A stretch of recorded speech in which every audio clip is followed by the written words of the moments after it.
Hey, welcome. In the last lecture, we created the instructions on how each vendor is going to be created. And we said the vendor is going to have a field called approved, and it's going to be a type of bow. And also, we said the vendor is going to have a field called business name, and it's going to be a type of string. And also, we said the vendor is going to have a field called city value, and it's going to be a type of string.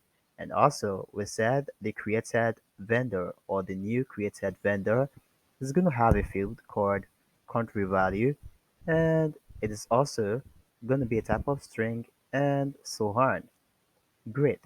And what we want to do now is we want to create a map for this. That is how the vendor is going to get added to our uh, Cloudflare Store database. And this is basically what we want to create, a map.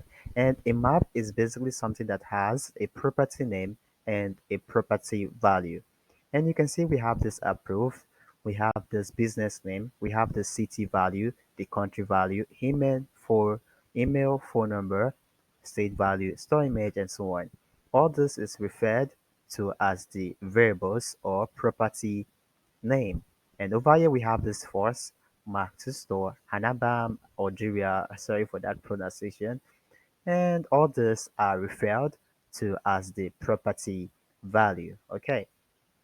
And this is basically what we want to create now. To do this, back to VS Code and map, and all the data we have are all strings and also objects. And we can add this over here, and also we can do same for this. Okay, great. And we can convert this to a JSON also, JSON or JSON, and we want to return, I think you've seen something similar to this, an object or a map, and approved. Try not to have any spell mistake. I'm just going to adjust my mic a bit. Okay, adjusting. Okay, wait for me. Okay, adjusted.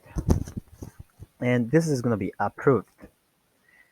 And the other field we want is the business name and business name and city value and city value and country value and country value and email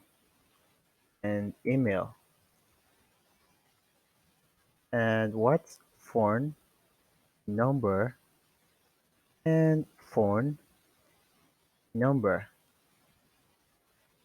and state value. This is going to be state value and store image, and this is going to be store image. I made a spell error. I did not add the hey, so what I simply did was to add that behind the scene. And this is going to be task number and task number and task registered and task registered. I'm going to copy this and paste this over here. Okay, great. And this is basically how we want each vendor to get added within our Cloud Firestore. You can see it is basically the same thing. This you're seeing over here, this you're seeing over here, it's basically the same thing we have within the controllers folder. Okay, you can see it is basically the same thing you're seeing over here. And try to make sure you don't have any spell mistake. Registered. I think we have this spell mistake over here. I'm just gonna paste this and I'm gonna delete the collection. Okay, great. Try to make sure it is what you have over here, you have over here. Okay, so it's gonna match and you can see this is similar to that of this.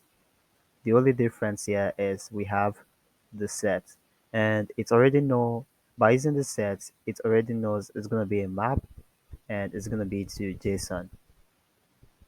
And over here we needed to specify grid.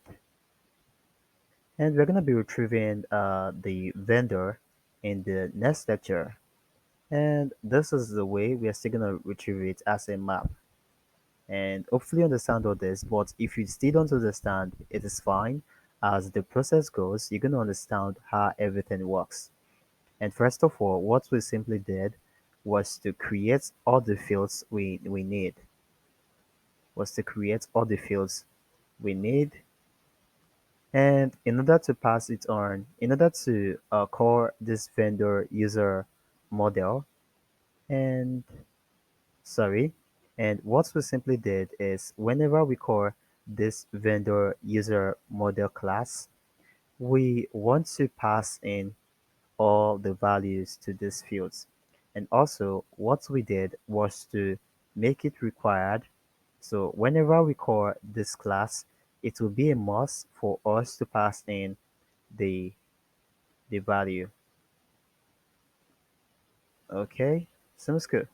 And over here, we created the instructions on how each newly created vendor is going to be created.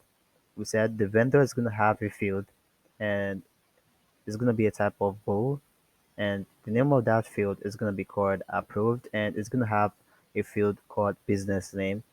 And this is basically what we're trying to do and hopefully you understand all this and also in the future we're going to be able to retrieve our vendor and we're going to be retrieving it as a map